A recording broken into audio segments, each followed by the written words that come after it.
Selamat pagi, Assalamualaikum warahmatullahi wabarakatuh. Di sini kelompok kami akan mempersembahkan sebuah video dalam rangka pemenuhan tugas Agenda 1 mengenai penerapan nilai dan kesiapsiagaan bela negara.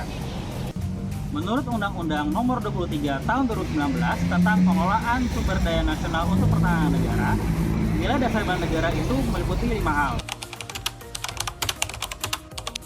Bagaimana cara kita menerapkan nilai dasar bela negara? Yang pertama yaitu cinta tanah air.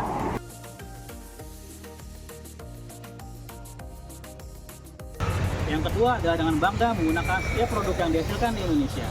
Dan yang ketiga adalah dengan menjaga nama baik bangsa dan negara, yaitu dengan menaati setiap peraturan yang diberikan oleh pemerintah, seperti peraturan berlalu lalu lintas dan peraturan sosial yang ada di kehidupan kita.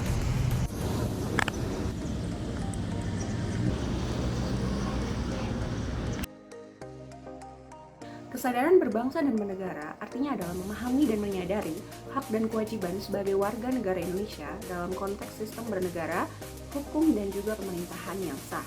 Fokusnya lebih kepada kewajiban dan peran dalam tatanan negara. Kesadaran berbangsa dan bernegara lebih pada aspek rasional dan kewarganegaraan, artinya memahami bahwa ada struktur negara yang harus ditaati dan dijaga, serta hak-hak yang dimiliki sebagai warga negara. Contoh implementasi kesadaran berbangsa dan bernegara sebagai ASN adalah mentaati peraturan perundang-undangan dan tata tertib kantor seperti disiplin waktu, mengikuti SOP, dan juga mematuhi perintah atasan yang sah. Menjalankan tugas dan fungsi dengan penuh tanggung jawab dan profesionalisme seperti melayani masyarakat sesuai standar dan bekerja dengan integritas. Mengikuti dan memahami perkembangan isu-isu nasional seperti membaca berita yang valid, tidak mudah terprovokasi hoax, dan ikut menyosialisasikan program pemerintah. Pancasila adalah dasar negara dan ideologi resmi Republik Indonesia. Secara harafiah, Pancasila berasal dari bahasa Sanskerta, panca yang berarti 5, dan sila yang berarti prinsip atau asas. Penerapan Pancasila sebagai ideologi negara, melakukan kegiatan ibadah dengan taat dan tertib, tidak diskriminatif dalam memberikan pelayanan, menghormati dan menghargai sesama, menekankan prinsip demokrasi dan musyawarah mufakat, gotong royong, kita Indonesia, kita Pancasila. Rela berkorban untuk bangsa dan negara berarti bersedia mengutamakan kepentingan negara dan masyarakat di atas kepentingan pribadi, dengan ikhlas memberikan waktu, tenaga, pikiran, dan bahkan harta benda demi kemajuan dan keselamatan bangsa. Contoh yang bisa kita terapkan dalam kehidupan kita adalah yaitu kita dapat membayar pajak, menaati hukum dan peraturan yang berlaku, menyertai produk dalam negeri, serta ikut menjaga lingkungan di sekitar kita, salah satunya dengan cara mengikuti gotong royong. Mempunyai kemampuan awal bela negara dapat diaktualisasi dengan sikap 1. Selalu menjaga kesehatan, salah satunya dengan gemar berolahraga. 2. Mempunyai kemampuan untuk memahami dan mengidentifikasi ancaman-ancaman yang berada di sekitar, salah satunya ancaman berita hoax.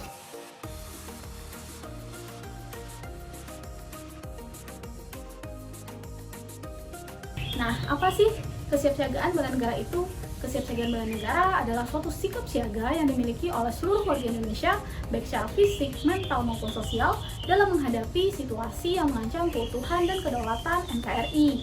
Nah, apa saja ancaman terhadap negara yang wajib kita waspadai? Beberapa di antaranya adalah terorisme, radikalisme, korupsi, ujaran kebencian, dan juga hoax. Pada kesempatan kali ini, kita akan membahas mengenai hoax. Ada berita apa ya hari ini? Mau lihat berita yang ada di TikTok dulu deh. Israel ngancam Indonesia. Kayaknya harus kita cek di Komdigi.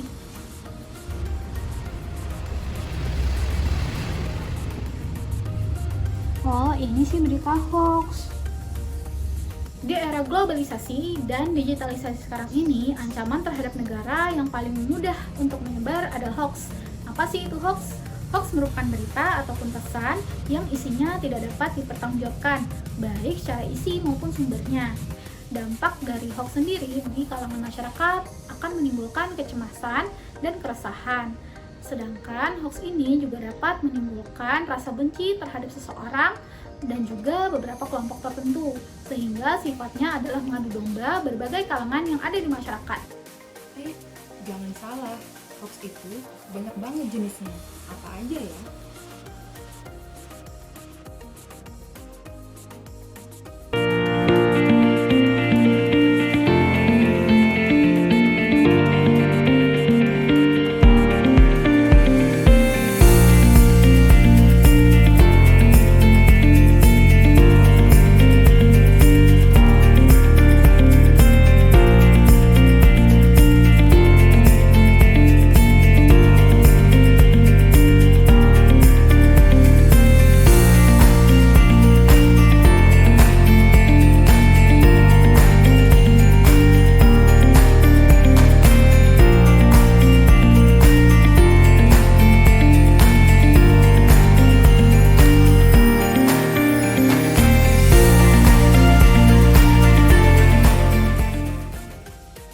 Cara mengetahui hoax. Yang pertama, memeriksa sumber informasi. Kita harus pastikan informasi tersebut dari sumber terpercaya.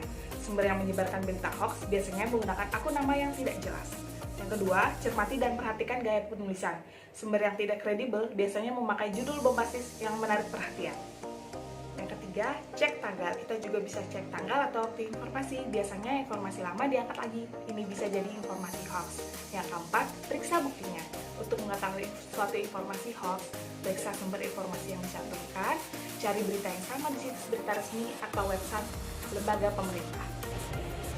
Penyebaran informasi di era digital saat ini sangatlah cepat, namun tidak semua informasi yang kita dapatkan itu adalah benar. Contohnya seperti ini. Itu tadi adalah beberapa contoh dari sekian banyak artikel yang mungkin pernah kalian temui, dan tahu tidak ternyata itu adalah artikel hoax.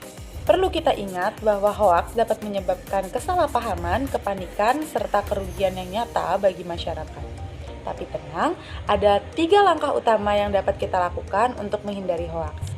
Pertama, periksa sumber informasi. Pastikan informasi yang kita dapatkan berasal dari lembaga yang resmi atau media yang terpercaya. Kedua, baca informasi secara menyeluruh, jangan setengah-setengah, apalagi cuma baca judul. Ketiga, verifikasi informasi yang kita dapatkan melalui situs cek fakta seperti ini. Jadi, stop menyebarkan berita hoax dengan cara cari tahu terlebih dahulu berita yang ada melalui sumber yang terpercaya, karena apabila hoax sudah tersebar akan mempengaruhi opini publik dan mengancam integritas bangsa. Stop hoax, saring sebelum sharing. Sekian video dari kami.